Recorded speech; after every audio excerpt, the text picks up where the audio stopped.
মৰমৰ ছাত্ৰ-ছাত্ৰীসকল, ইউটিউবৰ মোৰ চেনেললৈ পুনৰবাৰ স্বাগতম জনাই মই আজিৰ পাঠটো আৰম্ভ কৰিবলৈ লৈছোঁ। মই তোমালোকৰ পাৰ্থ ছাৰে আজি আৰম্ভ কৰিবলগীয়া পাঠটো হৈছে অষ্টম শ্ৰেণীৰ গণিতৰ চতুৰ্ভুজ নামৰ অধ্যায়টো। এই অধ্যায়টোত তোমালোকে শিকিবলগীয়া বিষয়বস্তুসমূহৰ ভিতৰত আছে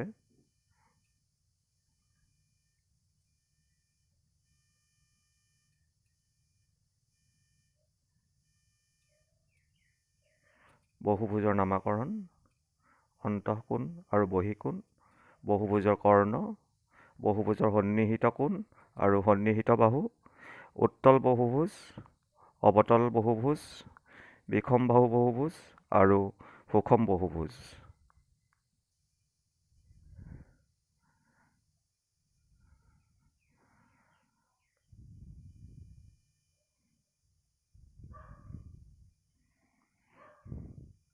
প্ৰথমতে তোমালোকে এই চিত্ৰবোৰ ভালকৈ চোৱা।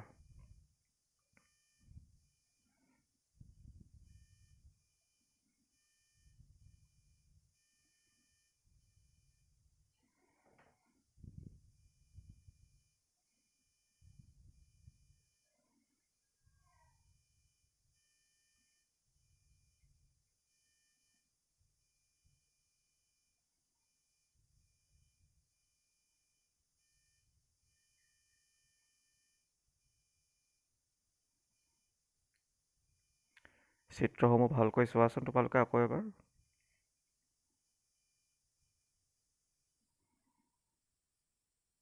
তোমালোকে দেখা পাবা যে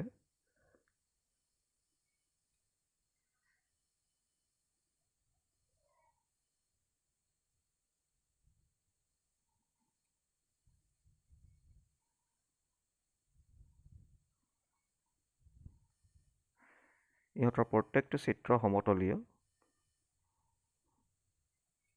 অৰ্থাৎ ইহঁত একেখন সমতলত আছে। চিত্ৰবোৰ সসীম সংখ্যক ৰেখাখণ্ডৰে গঠিত, অৰ্থাৎ চিত্ৰকেইটাৰ ৰেখাখণ্ড কেইডাল হিচাপ কৰিব পাৰি।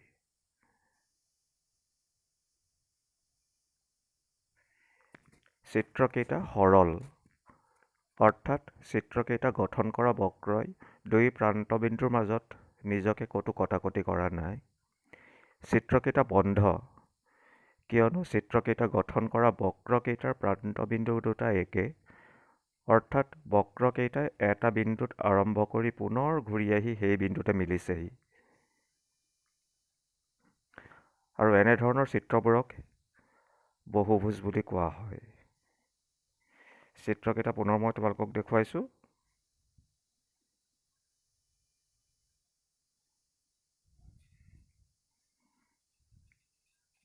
এনেকুৱা ধৰণৰ চিত্ৰবোৰক বহুভুজ বুলি কোৱা হয়।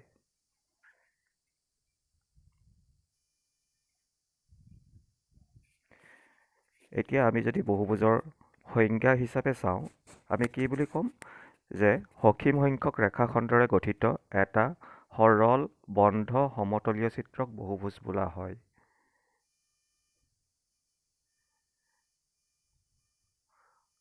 সসীম সংখ্যক ৰেখাখণ্ডৰে গঠিত এটা সৰল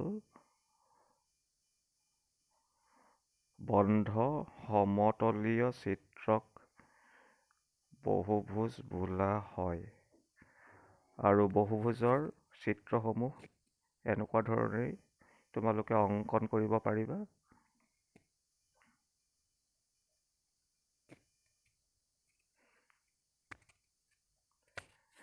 বহুভুজৰ কিছুমান উদাহৰণ হৈছে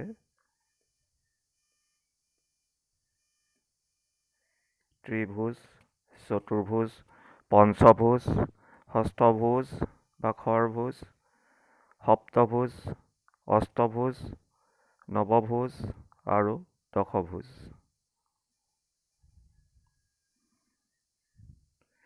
বাহুৰ সংখ্যা 3টা থাকিলে ইয়াক ত্ৰিভুজ বুলি কোৱা হয়। বাহুৰ সংখ্যা 4টা থাকিলে বহুভুজক চতুৰ্ভুজ বুলি কোৱা হয়। বাহুৰ সংখ্যা 5টা থাকিলে বহুভুজটোক পঞ্চভুজ বুলি কোৱা হয়। তেনেকৈ বাহুৰ সংখ্যা 6টা থাকিলে বহুভুজটোক খৰভুজ বুলি কোৱা হয়। বাহুৰ সংখ্যা 7টা থাকিলে সপ্তভুজ বুলি কোৱা হয়। বাহুৰ সংখ্যা 8টা থাকিলে অষ্টভুজ বুলি কোৱা হয়। বাহুৰ সংখ্যা 9টা থাকিলে নৱভুজ বুলি কোৱা হয়। আৰু বাহুৰ সংখ্যা 10টা থাকিলে বহুভুজটোক দশভুজ বুলিও কোৱা হয়। দ্বিতীয়তে আমি বহুভুজৰ অন্তঃকোণ আৰু বহিকোণৰ বিষয়ে মই তোমালোকক ক'ব বিচাৰিছোঁ। এই বহুভুজটোৰ কোণ 1, কোণ 2, কোণ 3 আৰু কোণ 4 এইকেইটা হৈছে অন্তঃকোণ। অৰ্থাৎ বহুভুজ এটাৰ অন্তৰ্ভাগত থকা কোণকেইটাক অন্তঃকোণ বুলি কোৱা হয়। আকৌ এবাৰ কৈ দিছোঁ, বহুভুজ এটাৰ অন্তৰ্ভাগত থকা কোণকেইটাক অন্তঃকোণ বুলি কোৱা হয়।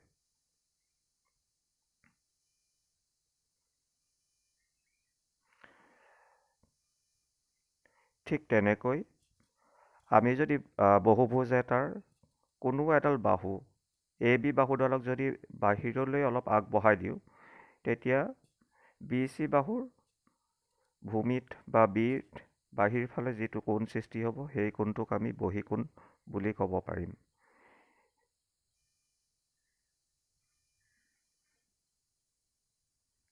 বহুভুজৰ কৰ্ণ।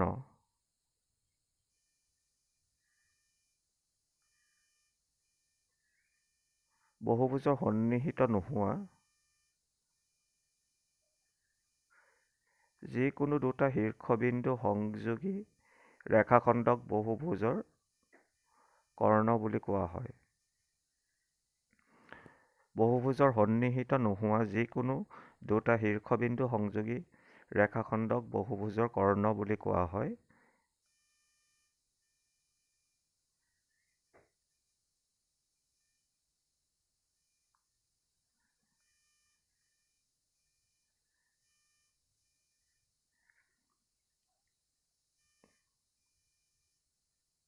এই বহুভুজটোৰ Aৰ পৰা Cলৈ টনা ৰেখাডাল এডাল কৰ্ণ, AC এডাল কৰ্ণ।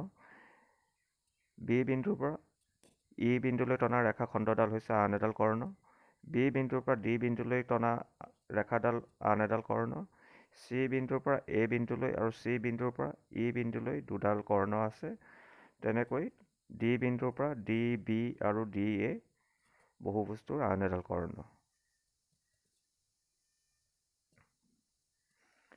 সন্নিহিত কোণ আৰু সন্নিহিত বাহু।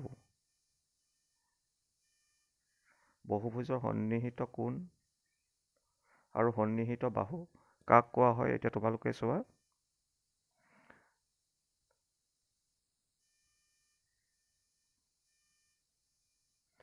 এটা উমৈহতীয়া বাহু থকা দুটা কোণক সন্নিহিত কোণ বোলা হয়। এটা উমৈহতীয়া বাহু থকা দুটা কোণক সন্নিহিত কোণ বোলা হয়।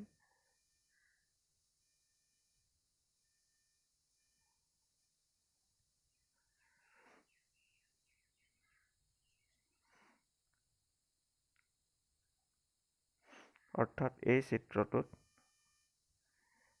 কোণ D আৰু কোণ C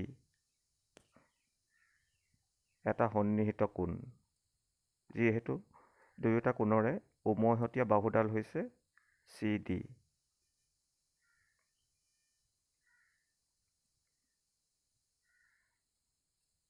ঠিক তেনেকৈ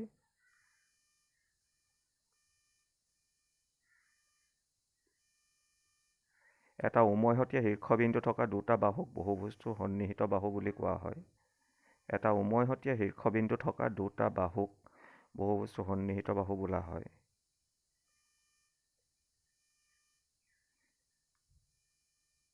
অৰ্থাৎ A শীৰ্ষবিন্দুত AB আৰু AE দুডাল সন্নিহিত বাহু। ঠিক তেনেকৈ B শীৰ্ষবিন্দুত AB আৰু BC দুডাল সন্নিহিত বাহু। C শীৰ্ষবিন্দুত CB আৰু CD এডাল সন্নিহিত বাহু। D শীৰ্ষবিন্দুত DC আৰু DE দুডাল সন্নিহিত বাহু আৰু ই শীৰ্ষবিন্দুত AE আৰু ED দুডাল সন্নিহিত বাহু।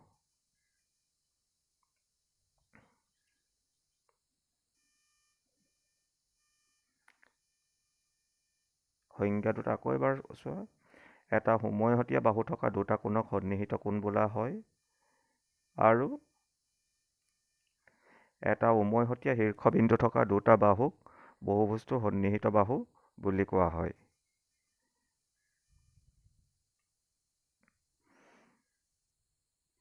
উত্তল বহুভুজ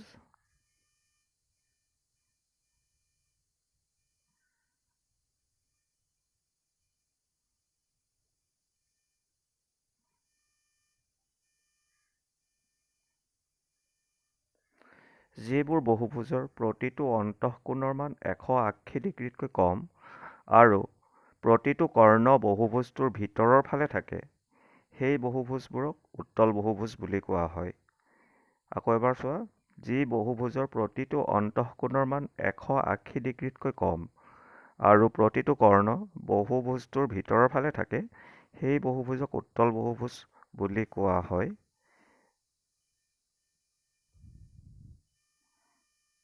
এই বহুভুজবিলাকত চোৱা এতিয়া।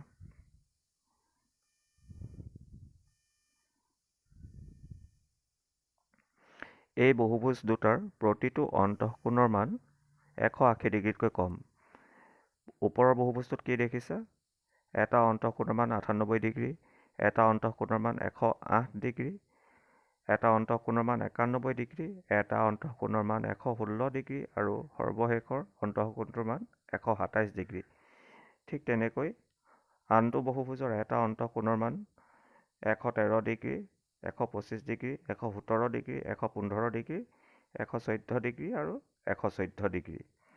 দ্বিতীয়তে তোমালোকে মন কৰিবলগীয়া কথাটো হৈছে যে কিছুমান কৰ্ণ দুয়োটাতে কিছুমান ডটেড ৰেখাৰে এটা অংকন কৰি থোৱা হৈছে। প্ৰত্যেকডাল কৰ্ণই বহুভুজটোৰ ভিতৰৰ ফালে আছে। গতিকে এনেকুৱা ধৰণৰ বহুভুজবোৰক উত্তল বহুভুজ বুলিও কোৱা হয়।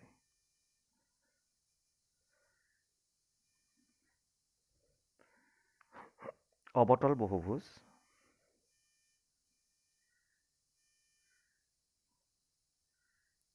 চিত্ৰত কিছুমান অৱতল বহুভুজ দেখুওৱা হৈছে।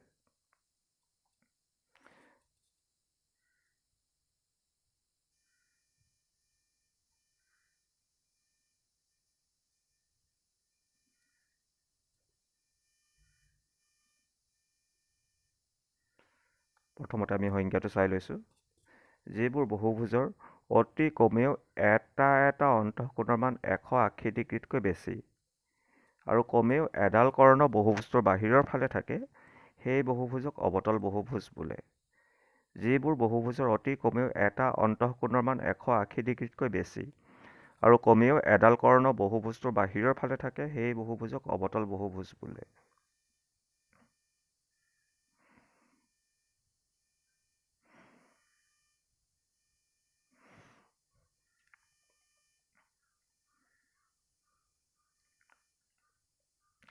ওপৰৰ চিত্ৰটোত এটা অন্তঃকোণৰ মান 232 ডিগ্ৰী আৰু এডাল কৰ্ণ বহুভুজটোৰ বাহিৰৰ ফালে আছে। গতিকে এনেকুৱা বহুভুজক অৱতল বহুভুজ বুলি কোৱা হয়। ঠিক তেনেকৈ তলৰ চিত্ৰটোত এটা অন্তঃকোণৰ মান 253 ডিগ্ৰী আৰু এডাল কৰ্ণ বহুভুজটোৰ বাহিৰৰ ফালে আছে।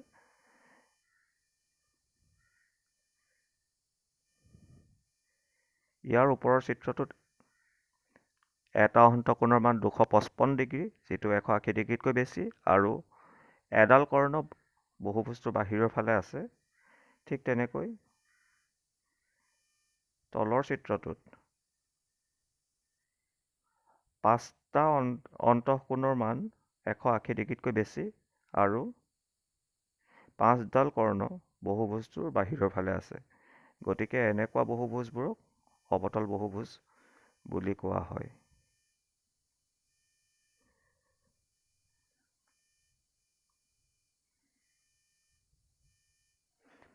যিবোৰ বহুভুজৰ অতি কমেও এটা অন্তঃকোণৰ মান 180 ডিগ্ৰীতকৈ বেছি আৰু কমেও এডাল কৰ্ণ বহুভুজটোৰ বাহিৰৰ ফালে থাকে, সেই বহুভুজকে অৱতল বহুভুজ বুলি কোৱা হয়।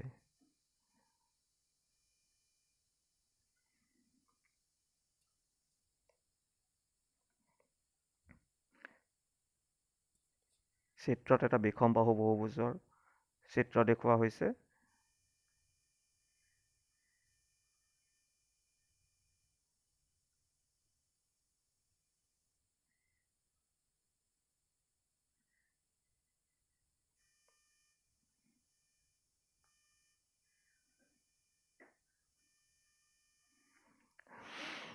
যিবোৰ উত্তল বহুভুজৰ বাহুকেইটা অসমান, অৰ্থাৎ ইডাল বাহুৰ লগত সিডাল বাহুৰ দিশ সমান নহয় আৰু অন্তঃকোণকেইটাও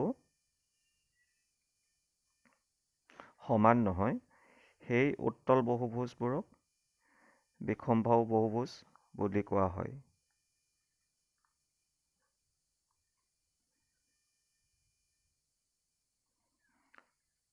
সুষম বহুভুজ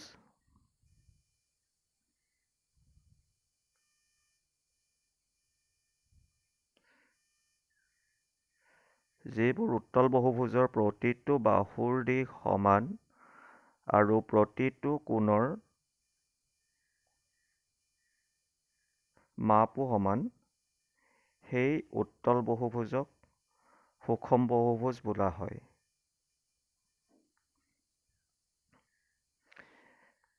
যিবোৰ উত্তল বহুভুজৰ প্ৰতিটো বাহুৰ দিশ সমান আৰু প্ৰতিটো কোণৰ মাপো সমান, সেই উত্তল বহুভুজবোৰক সুষম বহুভুজ বোলা হয়।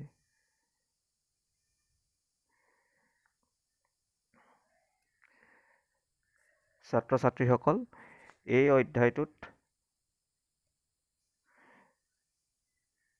তোমালোকে আলোচনা কৰিবলগীয়া বিষয়বস্তুবোৰ ইমানেই আছিলে। পিছত আকৌ এটা নতুন বিষয়বস্তুলৈ মই কালিলৈ পুনৰ আহিম। এই অধ্যায়টোত তোমালোকে নুবুজা যদি কিবা কথা আছে, তলৰ কমেণ্ট বক্সত তোমালোকে কমেণ্ট কৰি মোক জনাব পাৰা বা ফোন কৰিও মোক জনাব পাৰা। মোৰ ফোন নম্বৰটো হৈছে 8638876175 আৰু 9706308825। আজিলৈ ইমানতে সামৰিছোঁ। ধন্যবাদ।